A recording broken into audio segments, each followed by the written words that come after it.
É com muita alegria que iniciamos o primeiro episódio do Liberdade Cast. Aqui na Rádio Liberdade 98,7 FM, uma emissora da Associação Comunitária Integração do bairro Bom Jardim, na cidade de Ipatinga, Minas Gerais. Sejam muito bem-vindos. Com você em todos os momentos. Hoje inauguramos um novo espaço de diálogo, conhecimento e presença. Um espaço criado para caminhar ao lado de cada ouvinte, com respeito, dedicação e propósito.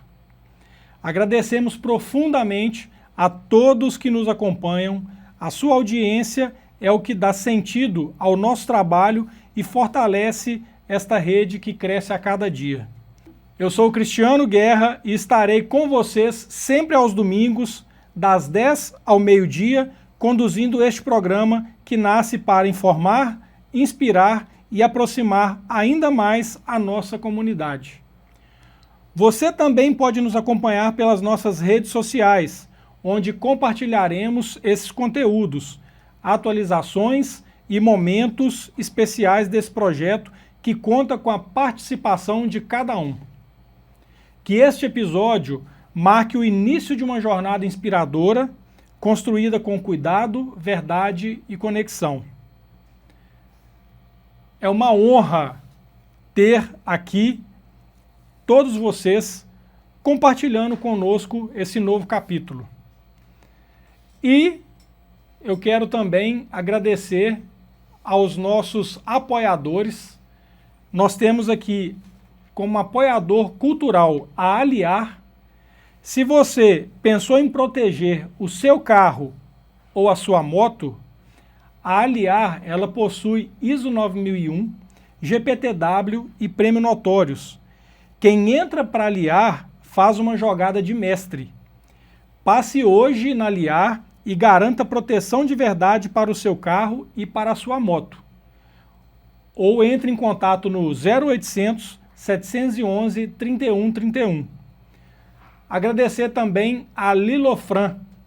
Na Lilofran, cada calçado infantil é escolhido pensando em oferecer carinho, conforto e segurança, seja para meninos ou meninas. Aqui você encontra opções que combinam com cada fase da infância. Lilofran, porque cuidar dos passos dos pequenos é cuidar do futuro. Visite uma das lojas e siga as redes sociais da Lilofran, que vai aparecer para vocês aqui embaixo.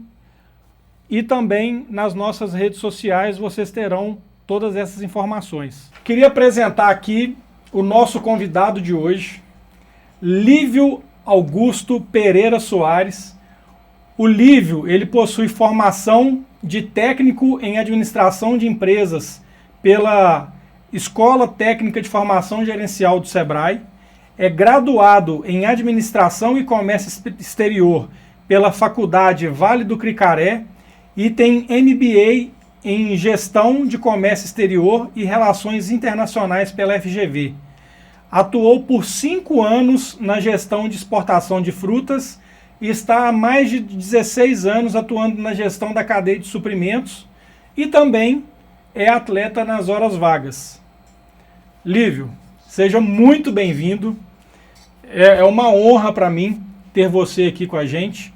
Obrigado pela sua participação. Nós já tivemos um contato profissional há um tempo atrás, mas nós nos aproximamos faz pouco tempo, né? Desde então, à medida que eu fui te conhecendo, eu vi o quanto que a sua história de vida é bacana e merece ser compartilhada com outras pessoas. Por isso, você está aqui hoje conosco. Ô Cristiano, eu que agradeço, né, por estar participando aqui, agradeço pelo convite, né, uma honra minha estar participando no primeiro podcast da Rádio Liberdade, 98.7, e estar contando um pouco da minha história, né, como que eu comecei, o caminho que eu trilhei para estar fazendo atividade física, o que eu tive de dificuldades, né, o que eu tive de benefícios na minha vida, onde que eu consigo manter uma forma de conseguir conciliar a vida pessoal e a vida do trabalho e a corridas, os treinos, né? E é importante eu estar compartilhando com você o passo a passo de como que eu consegui chegar nesse momento tão especial que eu estou vivendo hoje. Bacana.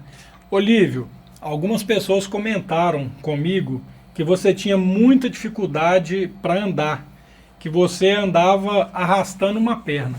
Rapaz, isso é verdade ou é exagero? Então, essa história, essa tá até contando um pouco aí, não tá exagerada não. Eu puxava das duas pernas às vezes e às vezes até de muleta. Foi um período... Conta um pouquinho disso aí pra gente, porque olhando assim não dá para acreditar, cara. Foi um período assim bem difícil, né, para minha saúde, um tempo atrás. Eu cheguei a pesar 123 quilos. E isso refletiu diretamente na minha condição de saúde, né? Então, eu desenvolvi gota, eu tinha todo o meu ácido úrico era extremamente alterado, pressão alta, tudo que relacionado à saúde era ruim. Então, a questão de eu mancar sempre puxava da perna, é verdade, sim, essa história. Às vezes puxava das duas. E ter entrado com o esporte na minha vida, ter retornado ao esporte, me ajudou bastante a recuperar um pouco da minha liberdade de locomoção e de estar ali junto com as pessoas. E foi bem importante na minha vida o retornar com o esporte, né? Isso foi um ponto assim, bem importante. O Flávio Augusto, ele usa uma expressão que é ponto de inflexão, conhecido também como a virada de chave. O que aconteceu na sua vida para te fazer mudar a sua atitude e também o seu mindset? Eu li o livro do Flávio. É interessante que antes dele chegar num ponto de inflexão, ele tem uma história que acontece antes, né? Até chegar na virada de chave. Comigo também não foi diferente. A minha esposa, Lorena, me chamava todos os dias para caminhar.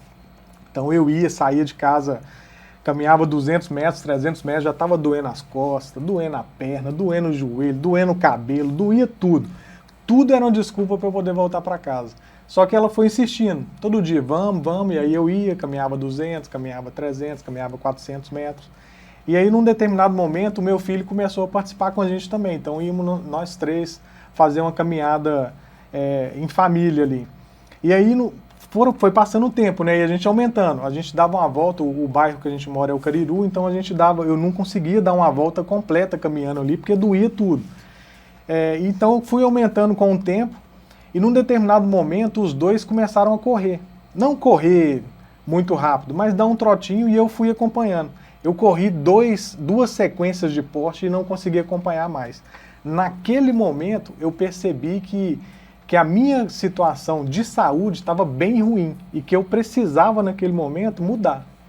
Então eu comecei a praticar mais vezes a caminhada e mais vezes a corrida. Então comecei a correr 50 metros, e andava 200, andava 300, corria 100 e andava 100, corria 200, andava 200 e fui aumentando gradativo. Num determinado ponto, a Lorena caminhando comigo deu uma volta no Cariru, ela falou, acho que eu já vou embora. Eu falei, não, eu vou correr mais 2 quilômetros. Aí ela foi e olhou para mim e disse, não acredito. Falei, não, tem que ir porque eu tenho que aproveitar o que o corpo está quente e vou no embalo. E ali eu comecei, foi 2, 3, 4, 5, 6 e não fui parando. O desafio de estar correndo e estar refletindo diretamente na saúde, porque aí eu fui perdendo peso, né? Saí do 123 para o 110, para o 100, para o 90 e cada quilo que eu ia perdendo ali era uma motivação para eu ir continuando. Então isso mudou muito a minha vida, mudou o meu relacionamento com minha esposa, que a gente começou a praticar uma atividade física de forma mais junta, né? Eu conseguia agora participar com ela.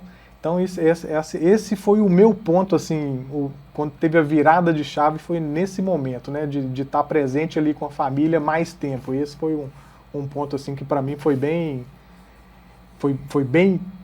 que eu senti bastante assim para mudar a minha vida mesmo.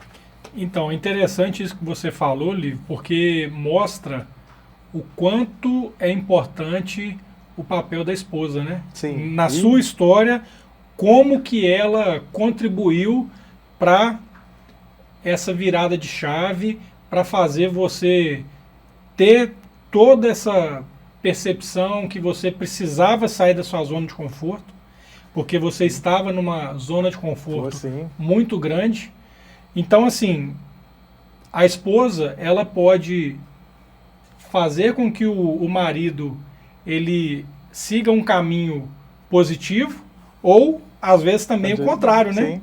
No seu caso foi para o lado positivo. O que me ajudou muito nesse retorno à atividade física é que o meu corpo ele adaptou muito rápido na corrida. Mas ele não adaptou rápido porque eu ia fazendo ali diariamente a atividade. É porque quando eu era mais novo, lá com meus 8 anos, 7 anos, meus pais também me incentivavam muito na atividade esportiva. Então, quando eu era mais novo, eu praticava esporte, natação, corria, tinha Olimpíadas na escola. Então, isso aí, quando eu retornei, a memória muscular que eu tinha e a memória da minha própria mente também, aquilo foi criando um ponto muito positivo para eu retornar à atividade. Foi muito mais suave para mim por esse motivo. Então é importante também a gente estar com o nosso filho, quem tem filho pequeno, ele começar uma atividade esportiva bem novo, porque aquilo ali lá no futuro, em algum momento, vai usar, porque a gente tem uma vida normal. Fica muito mais fácil, Fica muito mais fácil. A criança, quando ela cresce nesse ambiente do esporte, mesmo que ela pare, a partir do momento que ela decide começar de novo, qualquer atividade que seja, o corpo ele já está acostumado, aquela memória muscular ela já está intrínseca ali naquele corpo e ele aceita muito mais fácil sair da zona de conforto. Isso. Porque não está começando do zero, Do zero, exato. E a gente tem uma vida normal, né? E a gente termina a faculdade, casa, tem filho, e acaba que a rotina ali, aquela nova rotina de responsabilidade, de trabalho, responsabilidade de casa, ela acaba te tirando um pouco do lazer, do esporte, e você fica mais preocupado com prover ali o seu lar, e você acaba perdendo ali se perdendo no caminho, assim, e fica mais fácil assistir uma Netflix, trilhar uma série de episódios de filme, do que sair e fazer uma atividade física. Então isso é uma rotina que eu acho que é um pouco normal para as pessoas normais. E aí você vai se perdendo naquele momento e você não percebe que você vai engordando. E aí você vai engordando, engordando, engordando, e você não percebe mesmo. E quando você percebe, você já está com um problema de saúde, a sua esposa está, não, vamos, porque tem que ir agora. E aí você consegue... Aí é que você consegue perceber que você se perdeu. Então, a importância do esporte na vida lá no começo é fundamental, assim, principalmente para as crianças hoje. Eu até vou aproveitar e vou dar uma dica para os nossos ouvintes, porque eu tenho uma filha de 9 anos e outra de 1 ano e 8 meses. E assim, isso que você falou é muito verdade. Se a gente trabalha o dia inteiro, depois vai para casa, no meu caso, dentro da minha realidade, se eu quiser fazer alguma atividade depois que eu cheguei do serviço, eu tenho mais dificuldade. Por quê? Porque as minhas filhas e a minha esposa, ela precisa da minha atenção. Isso. Às vezes tem alguma atividade que eu preciso fazer com elas e tal, e acaba que para eu falar assim, não vou porque eu vou caminhar, ou eu vou correr, ou eu vou para academia, eu vou estar sendo egoísta, porque aí eu vou estar pensando só em mim. Então o que eu faço? Normalmente quando eu tenho que fazer alguma coisa, eu faço de manhã antes de ir para o trabalho. Porque nesse horário, geralmente elas estão dormindo, né? Eu acordo mais cedo, vou para uma academia, ou vou correr, vou caminhar, e aí eu consigo conciliar, aproveitando aí o tempo que eu tenho com elas, para ter um tempo de qualidade, e aí fica muito melhor para o relacionamento familiar. Sim, né? Isso é fundamental. O esporte hoje na vida da família é muito importante hoje. E é o exemplo, né, cara? É o exemplo dos seus filhos, né? Se você faz, mais próximo. Seu filho, sua filha vê e a chance deles se interessarem também aumenta. Sim. Né? Olívio, quais foram os principais benefícios que você obteve após emagrecer e mudar seu estilo de vida? E como que isso impactou, né, tanto na parte pessoal quanto no lado profissional? Hoje eu vim até brincando com a Lorena que o principal motivo, assim, o principal benefício disso tudo é que eu comecei a lavar banheiro, passar pano em casa, varrer. Aí ela olhou pra mim assim, o que você começou a fazer? Aí a esposa agradece, né? Mas é brincadeira. Na verdade, assim, você muda a percepção sua de fazer as coisas, ela fica muito melhor, né? Você melhora a sua atividade física, você começa a ter um desempenho melhor para fazer qualquer atividade, né, cara? Qualquer atividade. Aí você chega, por exemplo, geralmente eu pratico, eu começo a fazer um treino na parte da manhã e depois à noite. Então, quando você chega no trabalho, logo de manhã, você está mais revigorado, né? Você já liberou ali endorfina. Ali para o dia, nossa, melhora muito assim, a atividade mental melhora, a atividade física, que se for um trabalho que exige um pouco mais. Assim, é bem notório o que você tem no seu dia, assim mesmo. Você percebe bem nitidamente o quanto que o benefício não só da corrida, né? Qualquer esporte que você pratica, uma academia, um pilates, a própria corrida. Então, isso tudo vai influenciando ali na sua vida muito positivamente ali no dia a dia.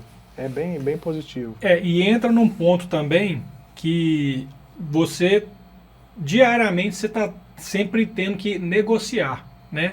Sim. O seu trabalho exige de você ser um bom negociador. E para ser um bom negociador, você... que acaba que entra um pouco na parte de vendas, né?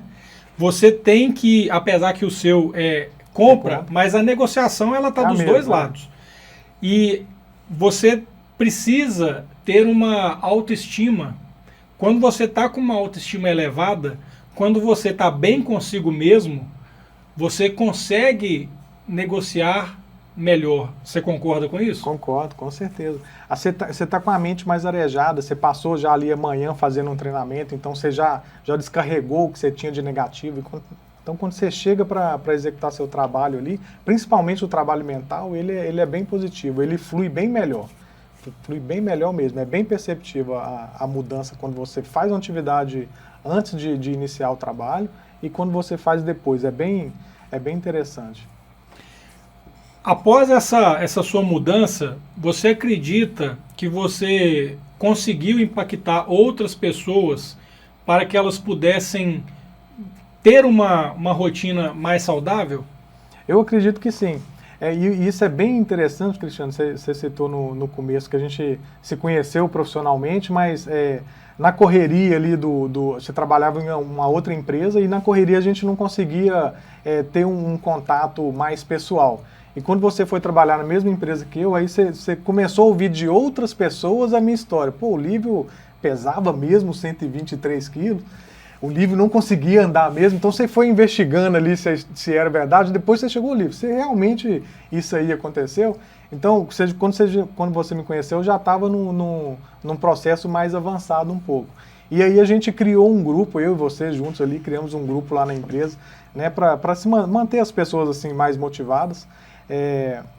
O grupo é Lumar Sport Teams, né? Você que deu sugestão do nome, inclusive, criou a logo do nome. Fizemos a camisa. Ficou bem bonita a camisa. E ali a gente vai incentivando as outras pessoas, principalmente as que estão mais perto. E as pessoas também acabam nos motivando, né? Porque a pessoa chega para você num dia e comenta: pô, cara, eu vi que você fez uma corrida tal e tal dia, achei muito bacana, eu vou fazer também. E aí aquilo te motiva, porque é importante você motivar, mas é importante você ser motivado também, porque a gente é ser humano, a gente também não consegue só motivar o tempo todo, a gente precisa às vezes de ter uma história inspiradora para a gente poder se motivar, e eu acho isso bem importante, essa troca de motivação, né? Acho muito importante. Pessoal, eu quero compartilhar com vocês o seguinte: eu sou uma das pessoas que o Lívio impactou. Tá? Por quê? Porque depois que a gente começou criamos esse grupo e tudo mais, eu comecei a interessar mais, a me esforçar mais para fazer atividade física. E além disso, ele foi uma das pessoas que me incentivou a cortar o açúcar. Eu consegui ficar 41 dias sem ingerir açúcar. É lógico, tem alguns alimentos que açúcar tá nela, acaba que a gente ingere e tudo mais. Mas, para quem não sabe, a minha esposa, ela é confeiteira, ela faz bolo. Muito bom, inclusive. E isso é difícil para mim, porque tá lá dentro de casa, mas eu consegui. E isso me fez também perder alguns quilos, eliminar alguns quilos. Foi muito bom. Agora eu estou ingerindo açúcar, estou tentando controlar, mas eu tive essa fase que foi excelente. Eu percebi que eu era capaz de fazer isso. Então eu quero publicamente te agradecer aqui, porque você sabe disso. Eu fui uma das pessoas que você impactou de forma extremamente positiva, cara. Fico muito feliz em ouvir, acho que isso é importante. E você está postando ali também, criou o grupo, isso aí também me manteve a minha motivação e está querendo fazer sempre mais, né, para motivar outras pessoas também. Mais ou menos, Lívio, você já participou aí de quantas corridas e quais foram as mais importantes para você? Ô Cristiano, eu acredito que eu já tenha participado em torno de umas 54 corridas, assim, desde quando eu comecei, né? De distâncias pequenas até distâncias maiores. Mas é um volume, assim, até considerável, né? Pelo tempo que eu corro. Eu tenho feito, assim, 3, 4 corridas durante o mês. Geralmente as corridas são final de semana. Então, um volume, assim, para mim é um volume significativo. Né? E hoje eu tenho participado um pouco mais de umas corridas um pouco diferentes, que são corridas de trail, que é o que eu consegui me adaptar melhor. Então é o que eu gosto mais assim de fazer hoje. Pessoal, para quem não sabe, corrida de trail é quando você sobe montanha. Eu participei de uma com ele e aqui, não é fácil não, tá? É puxado. Não é fácil, e falo para você, se você vai começar a praticar alguma atividade física, não comece pelo trail, porque você vai desistir. Começa pelo fortalecimento. Exatamente, começa devagar. Você trouxe algumas medalhas aqui, conta um pouquinho pra gente a história dessas medalhas que você trouxe. Eu trouxe a medalha e a camisa, né, do que a gente criou. Do grupo hoje, do Lumar Sport Team, né? A gente tem um grupo grande na empresa hoje. Então, geralmente quando eu faço algumas corridas, também sai lá no jornalzinho da empresa. E isso impacta todo mundo que lê o jornal e tal. O impacto a gente percebe assim tão significativo que quando a gente mudou o escritório que a gente tinha era na fábrica e a gente mudou o escritório para dentro da cidade. E ali a gente precisava optar por um horário. Geralmente, na fábrica a gente começava de 7 até as 17. E no escritório, as pessoas optaram por iniciar o trabalho às 7h30 e largar às 17h30.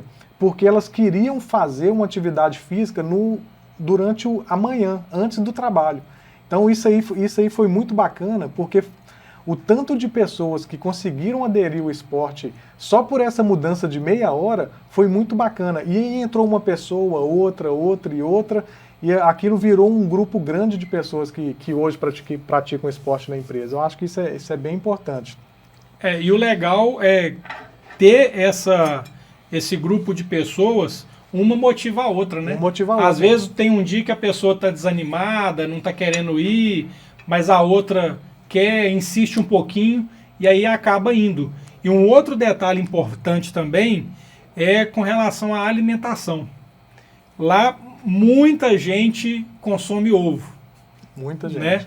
E eu percebi, cara, o quanto que isso influencia. Se você trabalha num lugar que as pessoas só comem besteira, a tendência é você comer besteira. Agora, se elas estão preocupadas, comendo de forma mais saudável, controlando mais, vou comer isso, não vou, por esse motivo, você começa também a falar, não, eu também quero isso para mim. eu também quero seguir essa linha, ter uma alimentação mais saudável. Isso é muito legal, cara. Aí você começa a perceber, não, comecei uma academia, tô vindo de bicicleta, eu saio daqui e vou pro Parque Ipanema fazer uma caminhada. Então acho que esses pequenos detalhes assim vão envolvendo a nossa vida, que é bem importante. Às Mas vezes deixa de subir pelo elevador e sobe de escada. Sobe de escada, né? São Tem detalhes gente que pequenos. acha que não faz diferença nenhuma, mas quantas vezes a gente sobe e desce escada todo dia? Exato. Se você começa a pegar o elevador, isso vai impactar sim no seu resultado no final. Porque você está exercitando menos, né? Isso, exato. E você consome menos energia também, ajuda o meio ambiente. Então, tem vários fatores que vão contribuindo ali, que vai te cerqueando ali de forma positiva, né? Que você vai influenciando em outros processos. Mas assim, das corridas que eu participei, que eu mais gostei, teve a corrida de São Lourenço, que eu fiz 100 km, foi a primeira vez que eu fiz 100 km. Eu gastei 14 horas, se eu não me engano, 14 horas e 30 minutos para poder fazer.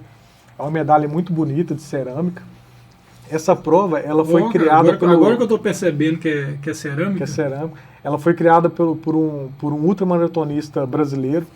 Ele é um dos maiores ultramaratonistas do mundo. Ele fez as maiores corridas do mundo 2 vezes, indo e voltando. Então, ele criou no Brasil uma corrida que chama 1000 km Brasil. Eu fui classificado para... Que é essa aqui, né? Que é essa corrida. Elas são 4 etapas. Ela tem uma etapa de 50, uma de 100, uma de 500 e uma de 1000 quilômetros. Como eu já tinha feito uma maratona e já tinha feito outras corridas de 80 quilômetros e 70 quilômetros, eu já fui classificado direto para de 100. Então, esse ano de 2025 eu participei na de 100. Para o ano que vem eu já me inscrevi na de 500 quilômetros. E no outro ano eu pretendo fazer a de 1000. Eu pretendo fazer os 4 processos, as 4 corridas que ele tem. É bem bacana, mas é um circuito fechado de 1,5 km, tipo o Parque Ipanema, que é na cidade de São Lourenço. Então lá também é um parque, então você fica dando volta, assim, você tem que estar não só com o físico preparado, mas com o psicológico também tem que estar bem preparado para você poder fazer a prova. É uma prova assim, bem difícil, ela te exige muito mentalmente. Tem uma prova da Amazônia que da Floresta Amazonas, é uma prova que eu faço todo ano. Eu comecei fazendo uma etapa de 21 quilômetros na cidade de Macapá. Depois fiz uma etapa de 55 na cidade de Manaus. Esse ano eu fiz de novo 80 quilômetros na cidade de Manaus. O ano que vem eu pretendo fazer 100. E lá a modalidade de maior distância é de 160. Você vai para a mata fechada e tem os pontos de apoio e tal, uma estrutura assim bem forte. Eu gosto de escolher as pessoas, as pessoas que promovem os eventos, porque todo lugar tem as pessoas ruins e as pessoas boas. Então, nesse mundo de corrida trail, você precisa procurar as pessoas boas, porque você acaba correndo risco em alguns pontos. Então, quanto mais referência positiva você tem, é melhor. A medalha da Amazônia é muito legal, porque ela é feita pelos índios lá, é artesanal. Da Amazônia, é artesanal. Legal, eles usam essa madeira aqui no final. O governo, o ano passado, para chegar nas tribos, tinha um deck de madeira para poder os barcos atracarem e eles entrarem nas aldeias. E aí o governo fez uma plataforma de alumínio. Então os decks foram desmontados. E aí eles utilizaram a madeira do deck para não ter que desmatar para poder fazer as medalhas. E aqui a palha, a semente, o cordão também de palha, e tudo feito pelos índios, né? É bem interessante o processo assim, da medalha. E a última que eu fiz esse ano foi agora no último final de semana. Foi uma prova assim, bem difícil. Qual foi a data dessa Essa daí? foi dia 28, se eu não me engano, agora de novembro. 28 de Foi novembro de 2025. De 2025, na última sexta-feira agora. E aí eu fiz uma maratona no deserto do Saara. Né? Foi a prova mais difícil, a medalha é uma medalha linda, né? Tem um camelo. O grupo que realiza a corrida é o Montandu, que é o Kiko, né? Um cara extremamente profissional, ele conhece muito o mundo de trilha. É uma história assim bem bem e legal. você tinha comentado comigo que essa empresa ela é brasileira, né? Essa que empresa organizou essa corrida. E ela realiza corrida em várias partes do mundo e em várias partes aqui do Brasil. Eu fiz a corrida de 21 quilômetros, eu também fiz por essa empresa, né? Uma empresa assim, extremamente profissional, é uma prova muito segura, tem vários pontos de corte. A gente passou pela parte das ruínas da Legião Estrangeira, que fica mais próximo da Argélia, e aí tinha várias pessoas orientando o caminho para você não desviar. Então é uma prova assim, bem segura. Tinha um 4x4 que ia acompanhando as pessoas para ver se alguém estava precisando de algum suporte ou não, se alguém ia desistir no processo, porque você larga numa prova numa temperatura muito fria, meio-dia você tem uma temperatura extrema, o clima é extremamente seco, você não percebe que você está desidratando, então é uma prova bem complexa, não é uma prova só chegar e correr. Só de você falar já me deu sede. Aí, eu também acabei dando sede, vou até beber um pouquinho de água também. Então essas são a prova de São Lourenço, do Márcio, do 1000 km Brasil e do Amazonas, são provas ainda que eu vou repetir mais durante os próximos anos, porque eu quero fazer as quilometragens maiores dela ainda até 2027. Lívio, queria saber de você o seguinte, você falou aí, já participou de várias provas e tal, mas e o Ironman, cara? O que você me fala? É uma prova que está no seu radar participar ou não? Cara, o Ironman é um capítulo à parte, né? Porque ele inclui outros 2 esportes que eu não tenho, assim, não pratico com tanta constância quanto a corrida, né? Ele tem lá o ciclismo, a corrida e a natação. O engraçado é que na minha cabeça eu tava assim, pô, cara, já corro 100 quilômetros, 80 quilômetros, vou fazer um triatlo. Vai eu fazer um triatlo lá em Aracaju. Aí eu também não fui bobo, né? Não fui pegar logo aqueles que têm a maior distância. Então eu fiz o Super Sprinter, que tinha lá 400 metros de natação, 2,5 km de corrida e, se eu não me engano, era 20 ou 25 km de ciclismo. Falei, pô, corrida eu vou fazer, 2,5 km só, já faço 80, então para mim vai ser um tirinho de espigada, né, como diz o mineiro. Bicicleta, pô, andei de bicicleta a vida inteira, vamos lá. E natação, 400 metros, pô, 400 metros de natação, isso aí eu faço de zóio fechado. Então cheguei no dia da prova lá em Aracaju, fui fazer o triatlo. A primeira perna do triatlo era a natação, os 400 metros. Caí para nadar. Passou 10 metros, 20 metros, 30 metros, e eu falei, cara, é 400 metros? Não era só 40 metros, não. Comecei a nadar, e nunca que chegava na boia para fazer o retorno. Rapaz, com muito custo eu consegui chegar na boia para fazer o retorno, mas para fazer o retorno, ali eu nadei cachorrinho, boiei, bati a perna, fui remando assim, até conseguir chegar no final, mas os 400 metros da natação, o braço deu cãibra, não conseguia levantar o braço mais. Cheguei para fazer o ciclismo morto.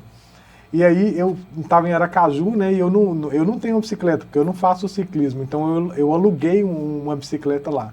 Eu, sem experiência zero com triatlo, aluguei uma mountain bike. O pessoal vai fazer a prova de ciclismo, aquelas bicicletas alienígenas lá, roda fininha, ultra leve. E aí vai eu com a mountain bike, o pneu dessa grossura, e tô indo lá na orla fazendo 25 km. Aquele trem, o pessoal passava em mim assim, igual um foguete passando e eu ficando para trás. Eu falei, caraca, velho, eu vou na boa aqui. O negócio é eu terminar a prova. Fiz os 25 km de bike, cheguei para fazer a corrida com 2,5 km.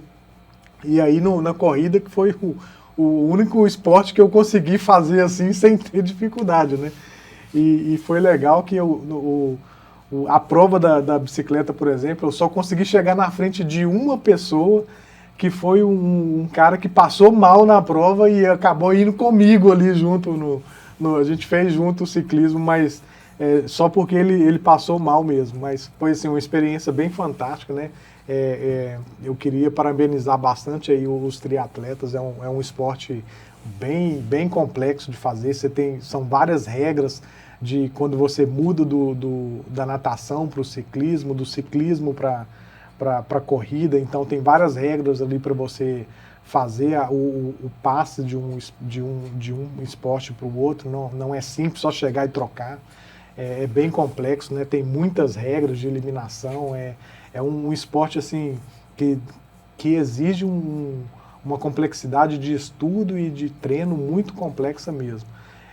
Não tenho assim, intenção de fazer tão próximo, porque dentro da corrida eu tenho alguns sonhos ainda de etapas que eu quero fazer, que vão me exigir muito treino e não vou conseguir conciliar o ciclismo e a natação nesses treinos. Mas nada que no futuro eu não tenha uma vontade assim de participar. Seria um teste assim muito forte assim de resistência, né? Pelo menos para mim. Ah, legal, cara. E os vídeos que você me mandou lá da corrida no deserto do Saara, eu achei muito interessante porque tinha lugares que você passava e você contava a história daquele lugar. Como é que é isso, cara? Você estudou antes para poder estar lá e saber por onde você iria passar? Porque eu percebi que você falou com tanta propriedade, contou a história com tanta certeza, sabendo do que você estava falando. E aí, o que você me fala? O interessante das provas de trail é que a gente pega o GPS da prova, né? Antes da corrida, e você acaba estudando um pouco ali do terreno, o que você vai passar. Onde que tinha dunas, onde que era eu achava que aí, nessa corrida do deserto do Saara, a gente passou por dunas e passou pela estrada do Paris-Dakar. Esse lugar onde a gente fez a corrida, fica próximo à cidade, um lugar aí chama Merzouga, e ali já teve algumas etapas do Paris-Dakar. E aí são estradas assim de 25 metros de comprimento, e na minha cabeça, quando eu chegasse nessa estrada, ia ser chão batido, compactado de terra, e que ia ser filé para correr. Quando eu cheguei lá na estrada, a estrada é areia pura, porque o Paris-Dakar ele é no deserto e eles fizeram um trajeto que os carros passam na areia, né?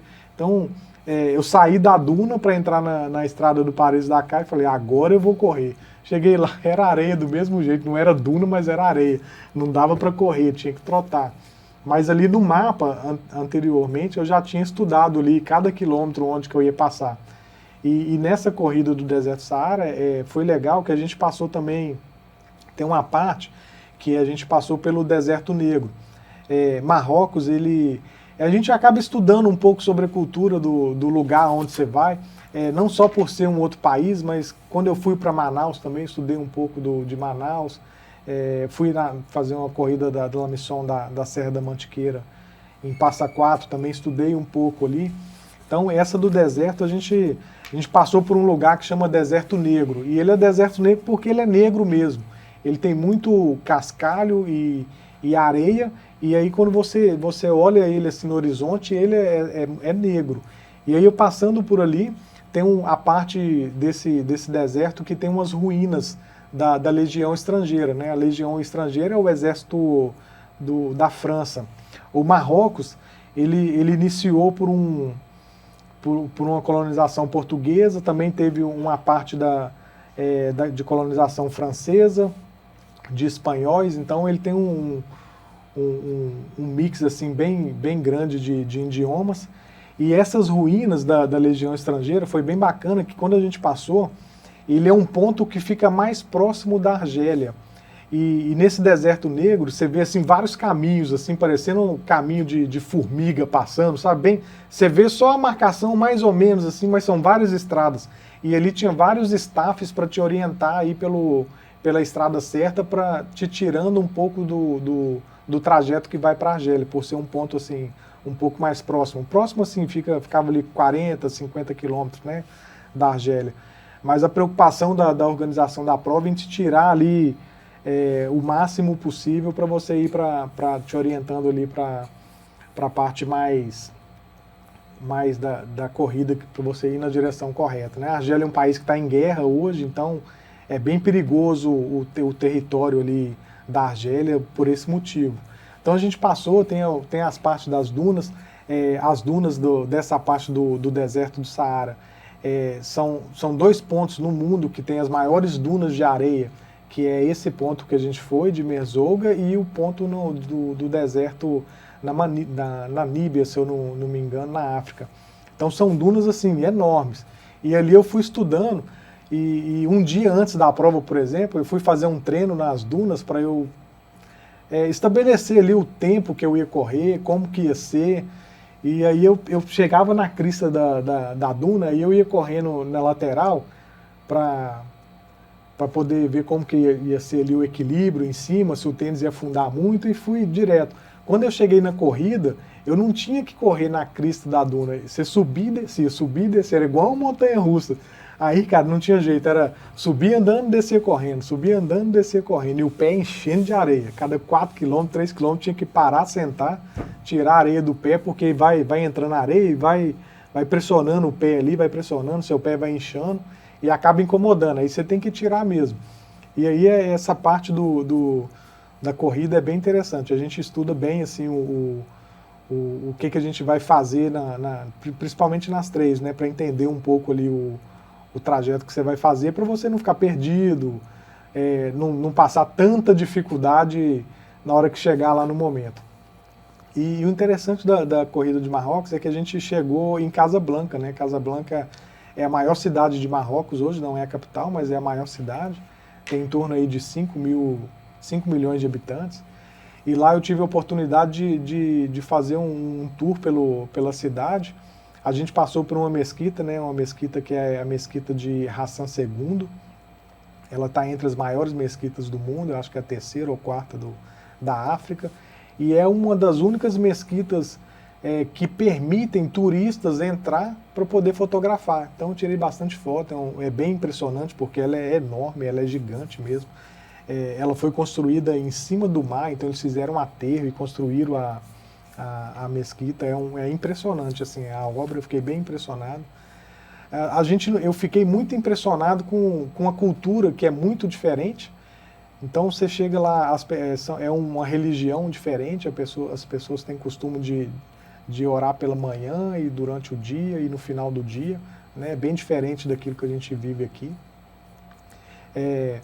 Na parte dessa cidade de Casablanca, eu vi muitas pessoas, muitas mulheres falando vários idiomas e de várias culturas, vários países, né? Tem muito visitante estrangeiro.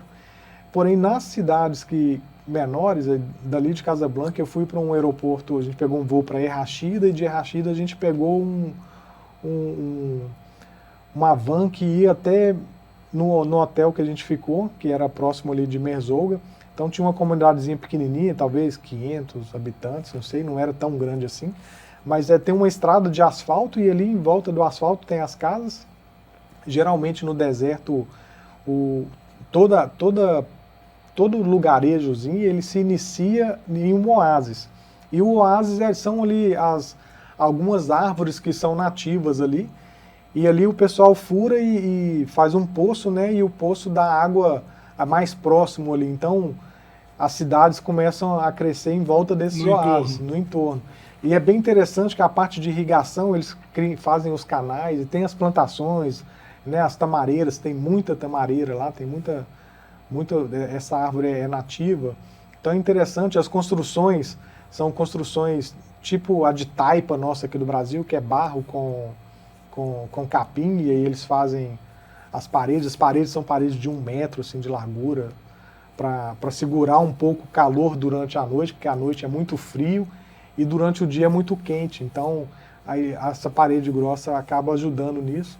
Mas assim, eu vi nos pontos comerciais tinham pessoas, né, nas cidades menores, mas eu não via pessoa transitando na rua, não faz parte da cultura deles esse tipo de ficar saindo na rua, é proibida a bebida alcoólica, então é uma cultura assim muito diferente.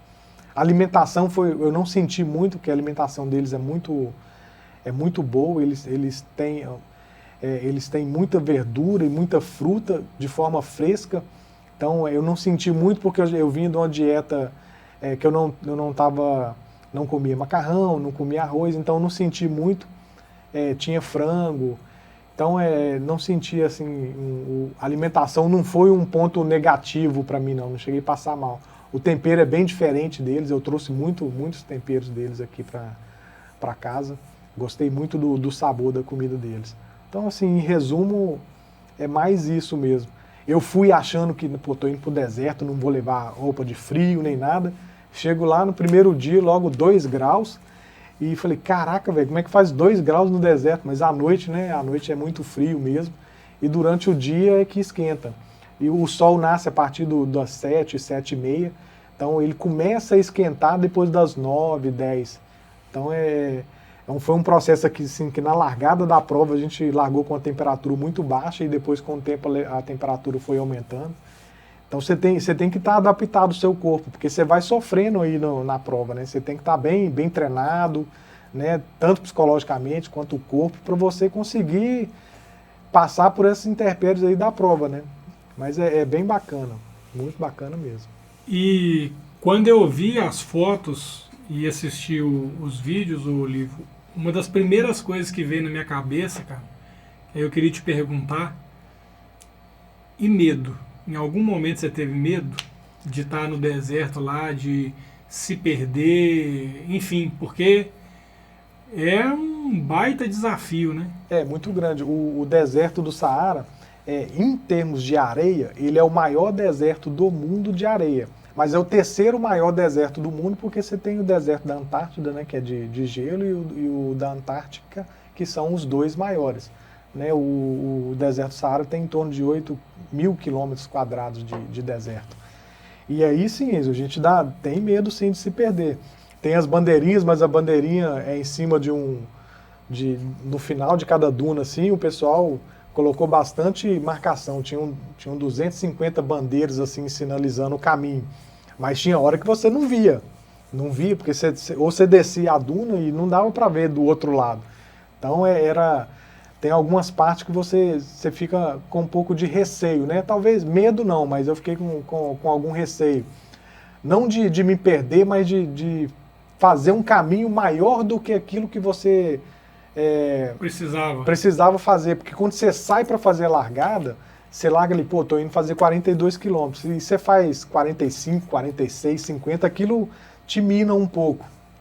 Então a minha teve mais uma preocupação assim em não estender muito, porque você vai fazendo as dunas e ali às vezes você trilha um pouquinho assim para subir, para ir um pouquinho mais baixo ou descer um pouco mais baixo, você acaba saindo ali da rota um pouco.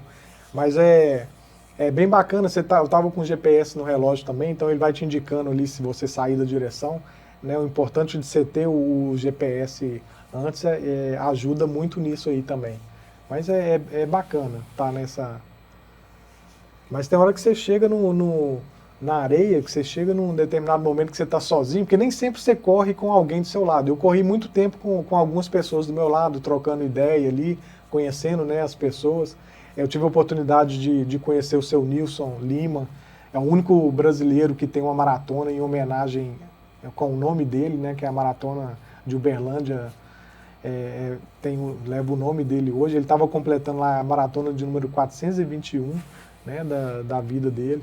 Ele está com quantos anos? Com 72 anos. É um senhor forte, bem forte, e assim, uma inspiração mesmo. Eu fiquei impressionado com a força que ele tem, né, e a disposição que ele tem para a vida mesmo, de querer viver, querer praticar o esporte e de incentivar as outras pessoas. Convidou todo mundo para ir em Uberlândia, conhecer, né, e ele é mineiro, né, tá? E o maior maratonista do Brasil hoje, não em recorde de tempo, mas em quantidade, é daqui de Minas. Então é inspiração para a gente, né, essas pessoas. E na corrida da Amazônia? Rapaz, corrida... Teve um episódio lá... A corrida da Amazônia é tenso, porque na Amazônia você pega mata fechada, e você pega estrada, pega mata fechada, pega trilha, e é engraçado que antes de você fazer a prova, você tem um briefing, né, da prova de toda prova de trilha, você faz um briefing antes para a pessoa te falar as dificuldades que você vai ter e como que você vai enfrentar. E lá, nesse brief, o cara te ensina como que você vai se portar se uma onça aparecer. Cara, isso é tipo assim, você fala, pô, cara, onde que eu tô entrando? Vou entrar para correr e eu posso encontrar uma onça? E aí o cara te ensina, vai cair uma árvore, como que você vai atravessar a árvore, por qual lado que você vai. Mesmo quando a árvore cai, se as folhas dela estiverem aqui, não atravessa pela folha, vai pela raiz e atravessa o tronco. Aí você fala, pô, cara, mas para que eu vou dar uma volta tão grande? Que tipo de árvore que vai cair? Pô, mas é a floresta amazônica, a maior floresta do mundo. As árvores que caem são dessa grossura, são árvores gigantes. Não tem ponto que não dá para você passar por cima, você tem que dar a volta mesmo.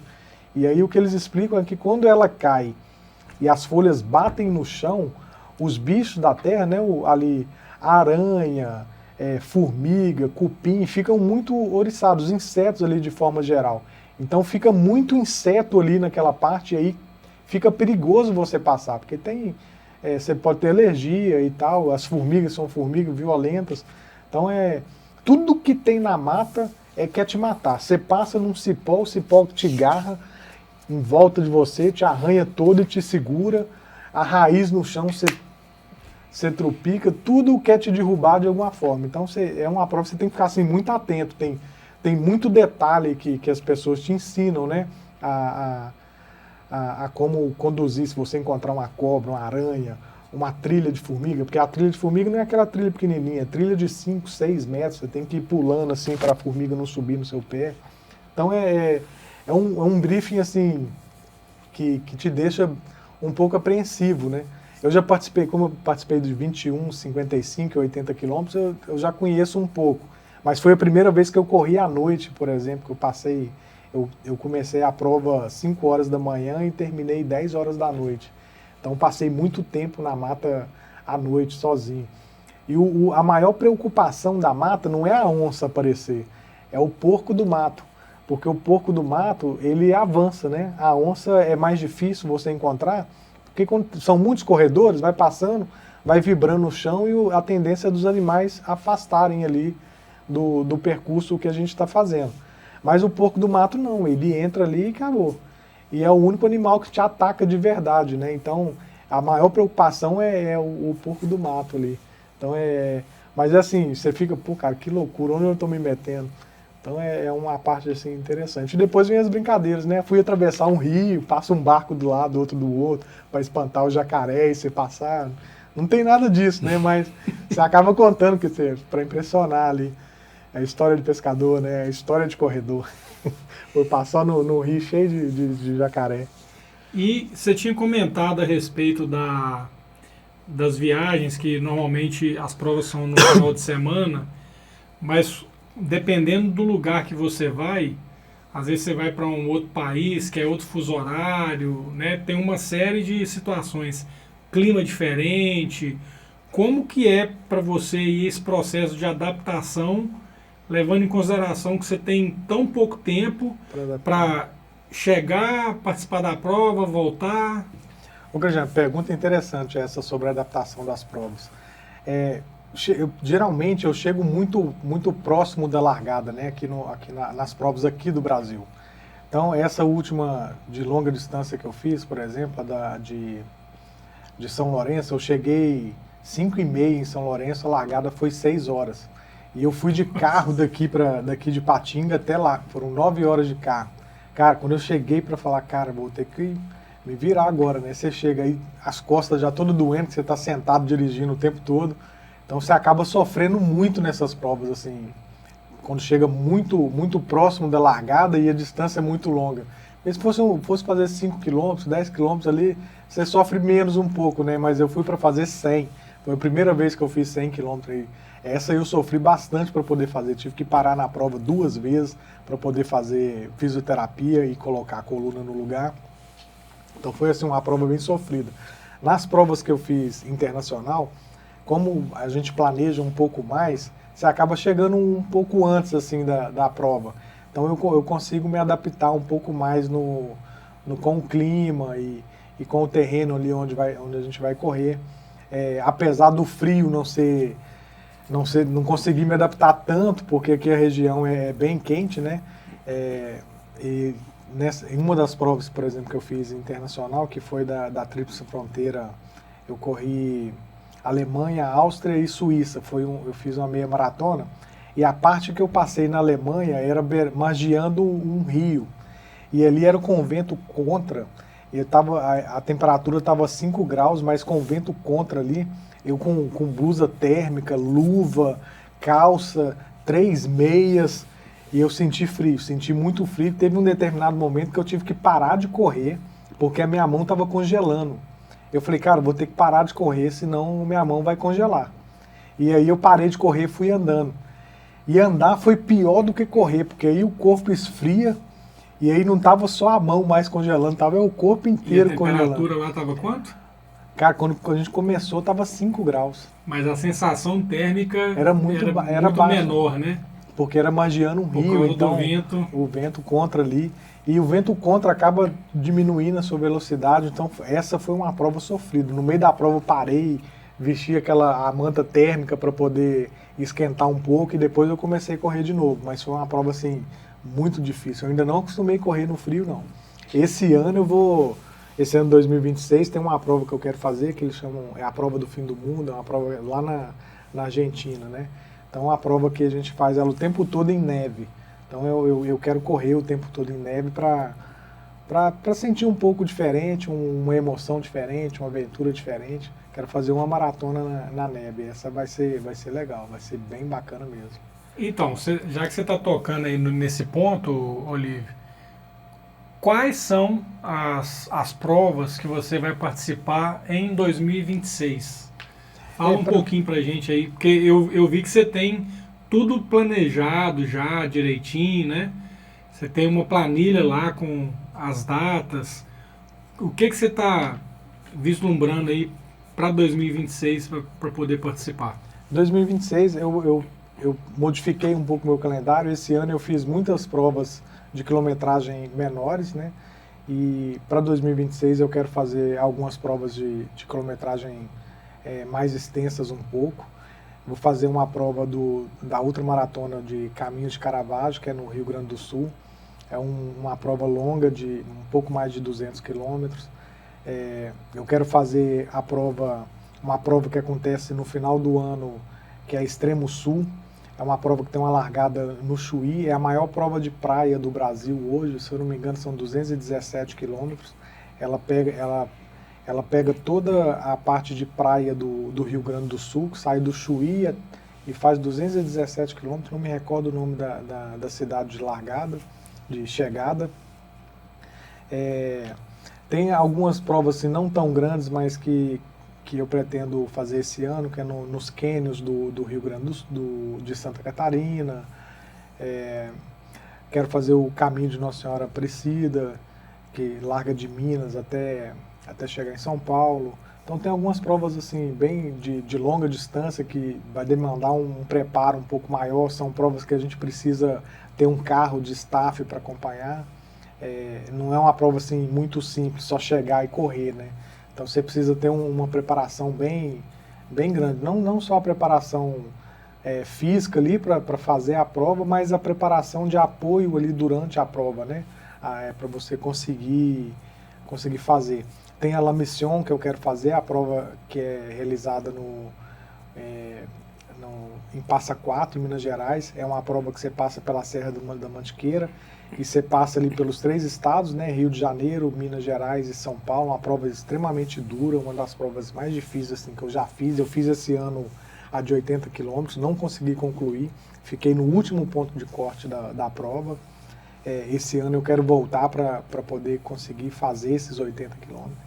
Então, assim, é uma preparação bem diferente daquela corrida normal, assim, de rua, né? Que a gente treina uma corrida mais suave, assim, uma corrida mais dura. O famoso treino fofo. Não é nem um treino fofo, né? Mas um treino que exige um pouco menos, porque você vai subir não é uma ladeira, você vai subir uma montanha. Então é um treino assim, um treino diferente, né? São provas de exigências diferentes. Você faz aquela de prova de rua de 42 quilômetros, você vai ali para dar um gás e correr uma distância maior no menor tempo possível. E aí você vai para uma prova de... E são provas que normalmente você consegue manter um pace, né? Um pace, isso. Ali, essas que você está falando não dá. Não tem, porque você pega uma descida, aí você fala, pô, na subida eu vou subir devagar, na descida eu vou rápido. Nem toda descida dá para você descer rápido, porque a descida às vezes é técnica. Você vai descer ali em pedras, aí você não pode descer correndo. Às vezes você torce o pé. Você desce às vezes mais devagar do que você sobe. Então, são provas extremamente técnicas que você precisa ter uma preparação muito específica assim, para poder realizar. E aí são preparações de corrida diferente, porque você passa por um ponto de corte, você tem que estudar onde que você vai parar para poder fazer a sua alimentação, porque como você exige muita força, você precisa alimentar mais, às vezes hidratar mais. Então você tem que estar mais atento nesses detalhes da prova, que não é só chegar e correr ali num plano, né? Você tem várias altimetrias e são provas um pouco mais complexas. É isso. Lívio, como que é a sua rotina de treinos? Conta pra gente um pouquinho para entender, porque isso tudo que você falou, você não chegou e correu. Tem toda uma preparação antes para você chegar lá, né? Como que é que você costuma fazer? A gente tem uma preparação, não só a preparação de treino, mas você tem a preparação alimentar, né? A preparação muscular. Então, além do treino de correr em si, a gente começa a tratar a alimentação, porque aí você precisa balancear vitaminas, você precisa ver como está seu colesterol, como que está seus hormônios. Então você começa a fazer um acompanhamento um pouco mais complexo. Quando eu comecei a correr era engraçado, porque para mim era só colocar o tênis no pé e correr. E aí eu comecei a fazer isso e o pé começava a doer, a sola do pé começava a doer a canela, a panturrilha. Eu falei, não é possível. Aí o que a gente vai buscar lá no Google? Google, por que meu pé tá doendo quando eu corro? A primeira coisa que veio foi assim, você está utilizando tênis específico para corrida? Aí que eu falei, pô, tem tênis para corrida? Não era só correr, não? Então tem tênis para cada distância, inclusive, para 5 km, meia maratona, para uma maratona, tênis para trilha de montanha, para trilha de areia, para trilha de floresta. Então você começa a vivenciar e começa a entender que o processo não é tão simples, né? Hoje, para eu gosto de fazer distâncias grandes. Então eu preciso ter um volume de treino um pouco grande. Eu treino aí 70, 80 quilômetros por semana. Então eu dividi um pouco o meu treino. Eu treino um pouco de manhã, né, para fazer o volume, e um pouco à noite, para inteirar durante a semana um volume bom de treino. E durante a semana eu vou fazer na academia 3 vezes por semana, faço o Pilates voltado para corrida, né? Você participou comigo lá de um circuito. É simples, né? Fácilzinho fazer. Pessoal, quem acha que Pilates é fácil, façam uma aula, pelo menos assim, a que eu fiz acompanhando o Lívio, não é fácil não, tá? Quem acompanhou a gente foi o Lucas, né? Pode falar o nome Pode, claro. O Lucas lá da do Carmo, né? Eu faço lá com ele 3 vezes por semana, a gente treina muito equilíbrio, força de core, então... É muito bacana, né? Foi uma experiência muito, muito legal. Mas no outro dia eu fiquei todo doendo, cara. Aí. O Pilates hoje me ajuda muito, tanto quanto uma academia de fortalecimento, e tanto quanto a alimentação também, né? Que você precisa... Hoje eu alimento muito mais do que quando eu tinha 123 quilos. Mas quando eu tinha 123 quilos, eu não almoçava, eu chegava em casa à tarde, comia um monte de pão, e comia um monte de carne, um monte de arroz e feijão e macarrão, e aquilo não balanceava nada da minha alimentação. Então, hoje eu faço as 4 alimentações, 5 alimentações por dia, café da manhã, almoço, café da tarde, janta, um cafezinho antes de dormir. Então, isso fez com que o meu metabolismo, o meu organismo conseguisse entender que ele tinha uma refeição ali bem regrada a cada momento, né? Antigamente que hora que esse cara vai comer? Vou guardar tudo que ele está comendo ali. Estocava gordura. Não sei quando que ele vai comer de novo. Então, o processo alimentar, ele também é bem fundamental. E o tanto que é legal, né? Que eu fui perdendo peso e fui aumentando a minha velocidade, né? Cada 5 quilos, a cada 10 quilos que eu ia perdendo, eu ia conseguindo aumentar a minha velocidade e aumentar a distância. E o mais interessante é que eu fui fazendo isso respeitando o meu corpo. O mais importante de tudo é você respeitar o seu corpo.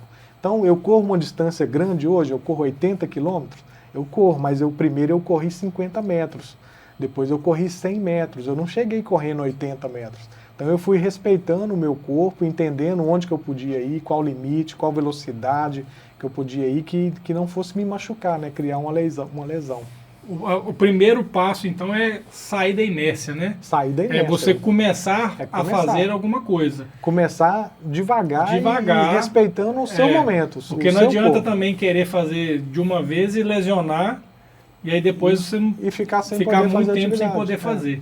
Né? Tem que respeitar o seu corpo.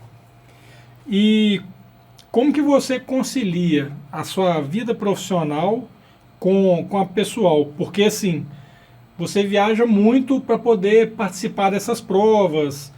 Você consegue equilibrar isso? Acaba que a gente precisa sacrificar alguma coisa. Eu sacrifico um pouco a preparação para uma corrida, por exemplo. Porque geralmente as corridas ocorrem no final de semana. E aí eu viajo no final de semana, geralmente eu já chego quase que no momento da corrida. E logo depois da corrida eu tenho que vir embora, porque na segunda-feira eu tenho que trabalhar. Então acaba que você sacrifica, você cansa um pouco mais.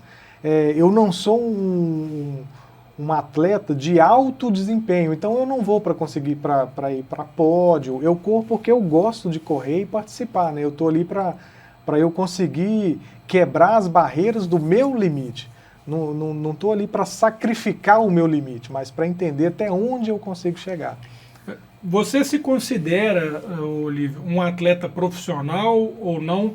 Porque assim, você está falando aí, você tem uma disciplina de alimentar nos horários corretos, comer o que precisa comer, né, fazer todas as atividades que são necessárias. Você se considera um atleta profissional ou não? A diferença para um atleta profissional é que o atleta profissional vive daquele esporte que ele pratica. Eu não vivo do esporte, né? Eu faço porque eu gosto, é um hobby. Então acaba que a diferença está nisso, mas quando você olha pela disciplina de treino, eu tenho a mesma carga de treino que um atleta profissional. Faço pilates, faço academia, vou fazer o treino todo dia. Não tem lá o técnico enchendo o saco, vou pagar seu salário no final do mês, não. Para poder estar ali me aborrecendo, mas eu tenho que seguir a mesma planilha de treino que um atleta profissional faz para eu poder conseguir fazer as provas. Senão eu não consigo fazer, eu acabo me lesionando, então a rotina acaba sendo a mesma. Só não sou profissional porque eu não vivo com recurso do esporte, né? Mas pois é basicamente isso. Você tocou num ponto muito interessante aí. Porque assim, são tantas atividades que você precisa fazer, além da alimentação, tem suplementação, né? Que você precisa tomar para poder repor toda a energia que o seu corpo precisa. E aí eu te pergunto, você tem algum apoio, algum patrocínio de alguma empresa para fazer tanto as viagens quanto pagar inscrições, para pagar academia, pilates, todo esse investimento que você faz? Não tem nenhum patrocínio atualmente, não.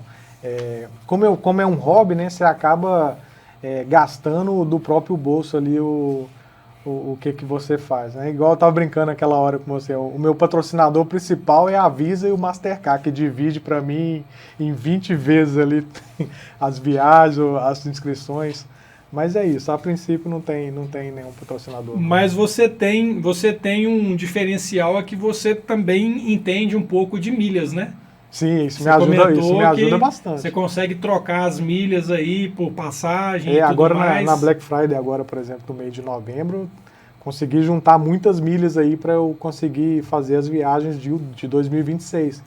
Porque eu preciso planejar bem antes das corridas justamente por causa do trabalho e também por causa da família. Então eu preciso estar com o meu calendário já de 2026 todo pronto, já com as milhas, para eu comprar as passagens com bastante antecedência, ali no menor custo que eu conseguir, para eu poder conseguir fazer as viagens, porque acaba ficando caro mesmo, né? Pegar um avião de Patinga para BH hoje é mais caro quase do que você voar o Brasil inteiro ali, praticamente. Então eu preciso planejar bem as viagens aí com as milhas que eu tenho. E se algum empresário que está ouvindo a gente aqui quiser te patrocinar, você aceitaria? Com certeza, é um ponto importante. Teria que verificar como que a gente ia conciliar, né, aí para divulgar a marca. Eu ainda não sei como funcionaria isso, mas é um ponto a se pensar, assim. Está aberta a proposta? Está aberta a proposta, claro. Então, pessoal, quem tiver interesse de patrocinar o Lívio, por exemplo, ele teve agora no deserto do Saara, né? Poderia estar lá com a marca de vocês estampada nas costas, de repente uma bandeira, né? Com a logomarca da empresa, levando a marca para vários lugares, não só do Brasil, como do mundo, né? Claro. Você já participou de provas em vários lugares no mundo. Sim. Não é isso? Sim, com certeza. Fica aí a dica para quem quiser. Pode entrar em contato com a rádio aqui, que a gente faz essa ponte aí para poder chegar até no Lívio. Legal. Você gosta de ler? Se você gosta, qual livro que você considera importante e que você recomendaria para os nossos ouvintes? Então, atualmente eu estou lendo bastante história de pessoas que estão no esporte. E um livro assim que me influenciou muito foi o livro do David Goggins, né? Ele contando a história dele ali, eu achei isso ali me motivou bastante. Inclusive, uma das corridas que ele fez é uma corrida que é um sonho ainda para mim realizar, que é a corrida mais difícil do Brasil, né? A Betwater. É uma corrida que eu quero fazer, então eu vou me preparar para isso. Aqui no Brasil tem uma corrida que é uma etapa classificatória para ela, que é a BR-135, né? São 135 milhas. É bem interessante esse percurso, porque ele é um percurso, faz o mesmo percurso do caminho da fé, né? Que chega até Nossa Senhora. Então é uma etapa que eu quero fazer em 2027 para eu conseguir a classificação para essa corrida mais difícil do mundo. Então eu vou me preparando devagarinho até lá. Vou tentar chegar nesse ponto. Mas o livro assim, principal que me motivou, inclusive eu presenteei algumas pessoas com esse livro, ele foi bem bacana, ele é bem inspirador, esse livro. O Não Pode Me Ferir? Nada Pode Me Ferir. Nada Pode Me Ferir. Inclusive, pessoal, eu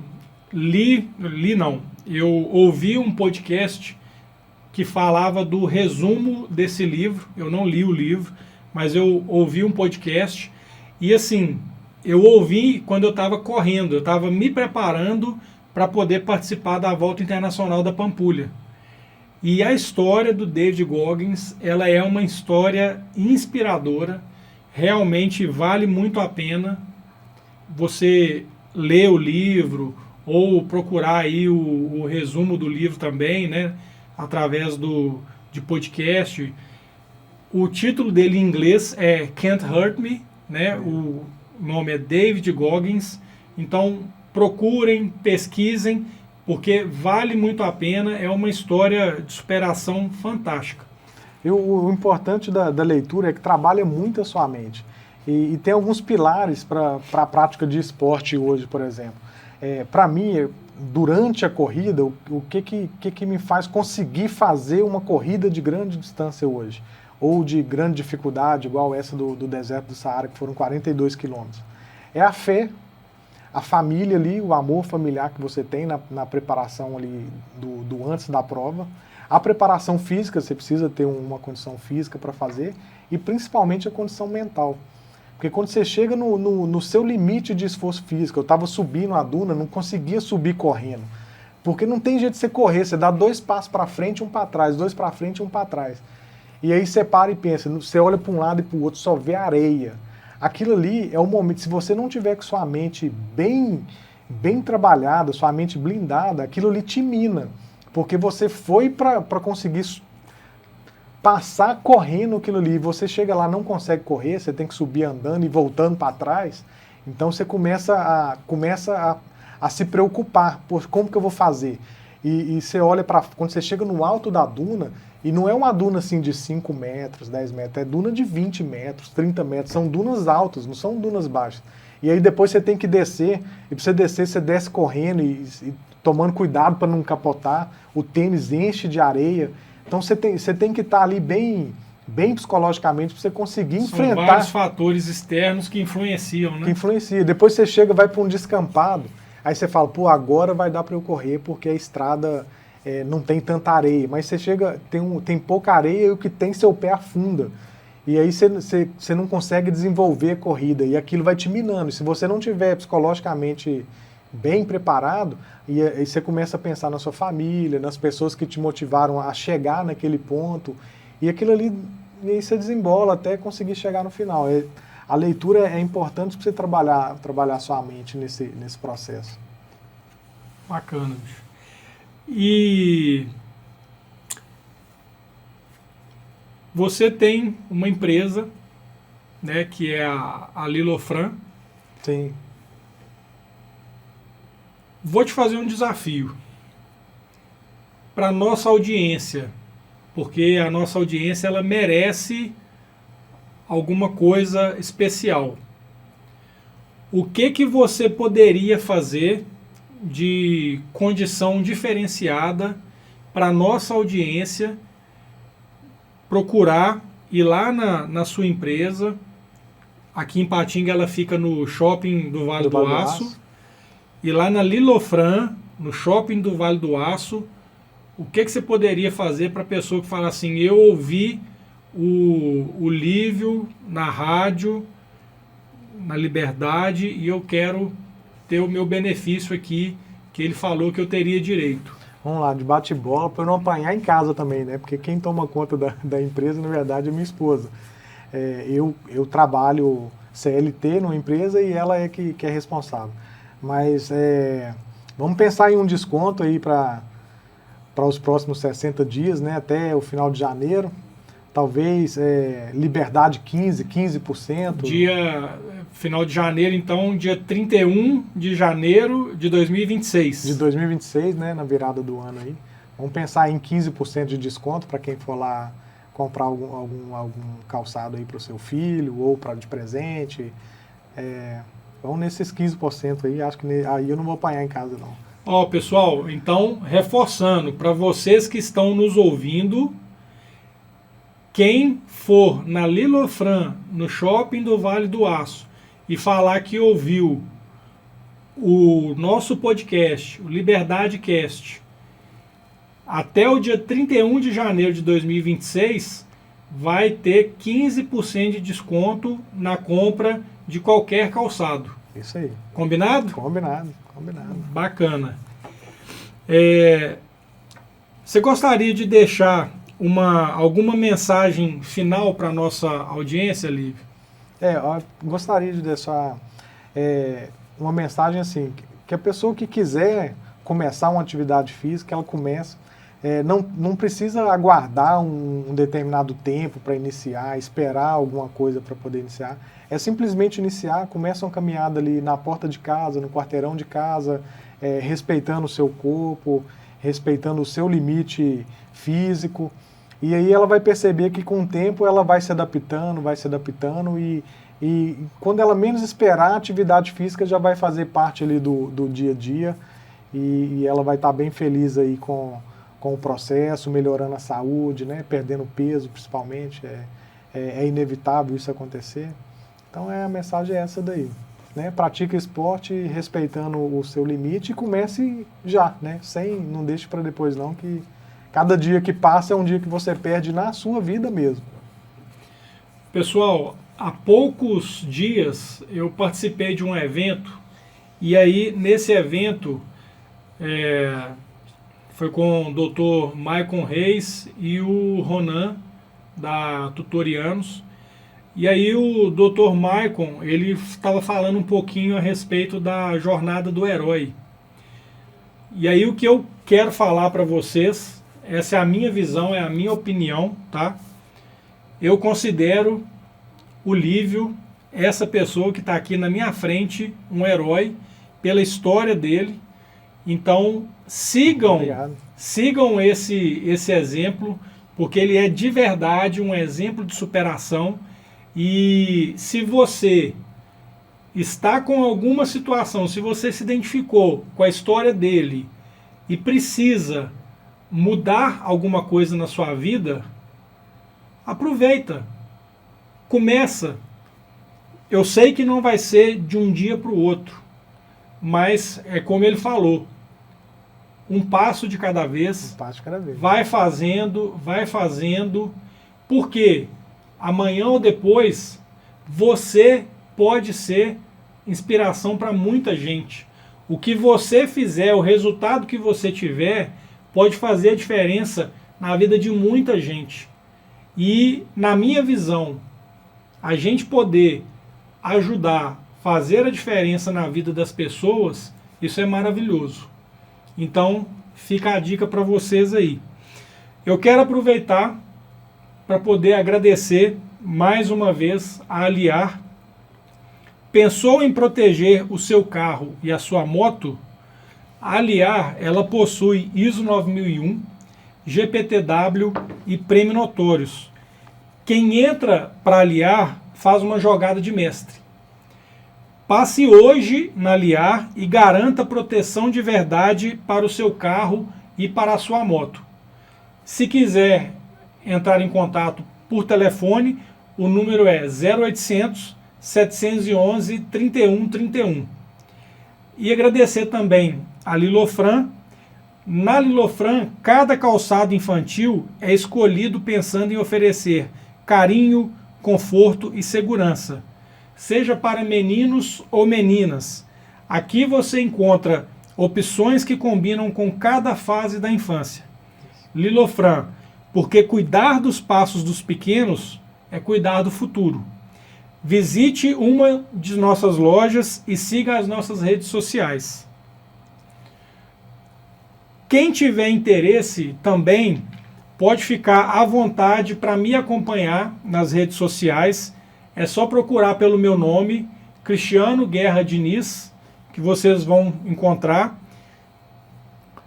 Sigam também o nosso Instagram, o Instagram da rádio, @98.7 Liberdade. Se inscrevam em nosso canal do YouTube, curtam e compartilhem. Não podia deixar, né? A Aliar mandou uma lembrancinha para você. Oh, legal, hein? Isso aí é uma toalha, então já que você está sempre aí correndo, né? Praticando atividade física, é para você poder utilizar, né? Sempre que você fizer alguma atividade. E também ajuda bastante. Tem mais uma lembrancinha, deixa eu pegar aqui. Aqui é a caneca do nosso podcast. Te agradecer aí pela caneca, ficou linda, parceria, por estar conosco aí, começando esse projeto.